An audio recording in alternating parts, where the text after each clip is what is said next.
सुबह की पहली किरण के साथ ही राजधानी पटना के गांधी मैदान की ओर लोगों का हुजूम बढ़ने लगा। सफेद कपड़ों में लिपटे हजारों सिर अल्लाह के सामने झुकने को तैयार थे और ठीक तय समय पर शुरू हुआ सामूहिक नमाज। इसी बीच एक दृश्य ने सभी को चौंका दिया। एक युवक हाथ में तिरंगा लिए कतार में नमाज के लिए खड़ा था। यह तस्वीर देश में मजहबी सौहार्द की मिसाल बन गई। बकरीद की नमाज और साथ में तिरंगा, यह संदेश था कि हम सबसे पहले भारतीय हैं। वहीं जिला प्रशासन की तैयारियां भी चौक चाबंद रही। पटना के जिलाधिकारी त्यागराजन और कई वरिष्ठ अधिकारी खुद गांधी मैदान पहुंचे। डीएम ने नमाजियों को बकरीद की बधाई दी और व्यवस्था की समीक्षा भी की। सभी जगह पर मजिस्ट्रेट और पुलिस पदाधिकारी का तैनाती की गई है और सब जगह पीसफुली चल रहा है।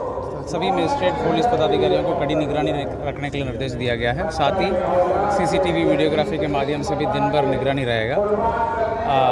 सभी संवेदनशील स्थलों पर भी निगरानी बढ़ाने के लिए हम लोग ने निर्देश दिया है ताकि पर्व शांतिपूर्वक निष्पादन हो। आज एक संदेश ये कि आज ईद उल अज़हा है। ईद उल अज़हा का नमाज गांधी मैदान में पढ़े जा रहे हैं और आज ईद उल अज़हा के बाद जो रमज़ानुल एक ईद होते हैं, दूसरा ईद उल अज़हा होते हैं। ईद का मुबारकबाद दिन जब 30 रोज़े के बाद होते हैं तब ईद उल अज़हा ईद मनाया जाता है। और ईद उल अज़हा ये कुर्बानी का दिन है, इस साल कुर्बानी का दिन है। ये जब ये भाईचारगी का, अमन का, सुकून का और कुर्बानी से हज़रत इब्राहीम अलैहिस्सलाम किस्से से और उनके सीखना चाहिए कि कुर्बानी का हर इंसान को दूसरे के लिए एक सहयोग, सहायता, मदद और कुर्बानी, इस साल कुर्बानी के लिए हमेशा तैयार रहना चाहिए। चाहे कौम के लिए हो, मिल्लत के लिए हो, देश के लिए हो। इस कुर्बानी से सीखना चाहिए कि आज कुर्बानी का दिन है। इस कुर्बानी से सबको सीखना चाहिए, देश के लिए भी, कौम के लिए भी, मिल्लत के लिए। इस कुर्बानी से अपने के मफाद को हट करके कुर्बानी से। डॉक्टर इजहार अहमद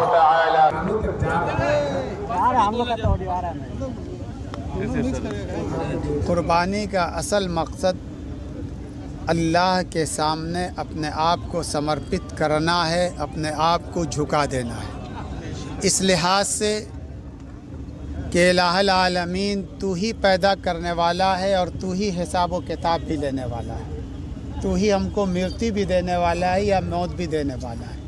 इस दुनिया की ज़िंदगी के हमने जो कुछ भी गलतियां की हैं उसको माफ़ फरमा और मेरी तरफ से इस कुर्बानी को कबूल फरमा। बंदा गोया के अहद करता है कि आइंदा हम बुराई नहीं करेंगे। हम अपनी नज़रों के सामने बुराई को ख़त्म कर रहे हैं, उसको नीस्त व नाबूद कर रहे हैं। ये अल्लाह रब्बुल इज़्ज़त के दरमियान और बंदे के दरमियान एक अहद व पैमान होता है कुर्बानी के ज़रिए। सर, अपना पूरा नाम बता दीजिए। मशहूद अहमद कादरी नदवी, प्रिंसिपल गवर्नमेंट मदरसा इस्लामिया शमसुल हुदा पटना। इस बार सुरक्षा के लिहाज से गांधी मैदान की सुरक्षा को अभी दुर्ग में तब्दील कर दिया गया था। कुल 128 सीसीटीवी कैमरे से मैदान की निगरानी की गई। साथ ही एक अस्थायी थाना भी वहीं स्थापित किया गया था। पूरे पटना में कुल 1200 पुलिसकर्मी और 450 मजिस्ट्रेट तैनात किए गए थे। मेडिकल इमरजेंसी को देखते हुए डॉक्टरों की टीम, एम्बुलेंस और अन्य चिकित्सा सुविधाएं भी मौके पर मौजूद थी। आपको बता दें, 5 जून को शाम से 8 जून दोपहर 12 बजे तक गांधी मैदान को आम लोगों के लिए बंद रखा गया था। केवल नमाज अदा करने वाले लोग ही प्रवेश कर सकते थे। जिला प्रशासन की तरफ से जारी दिशा निर्देश के लोगों ने भरपूर पालन किया है। बकरीद की इस मौके पर पटना का गांधी मैदान गवाह बना एकता, भाईचारे और सांप्रदायिक सौहार्द का। जब एक ओर नमाज अदा हो रही थी और दूसरी ओर तिरंगा फहरा रहा था, तो यह साबित हो गया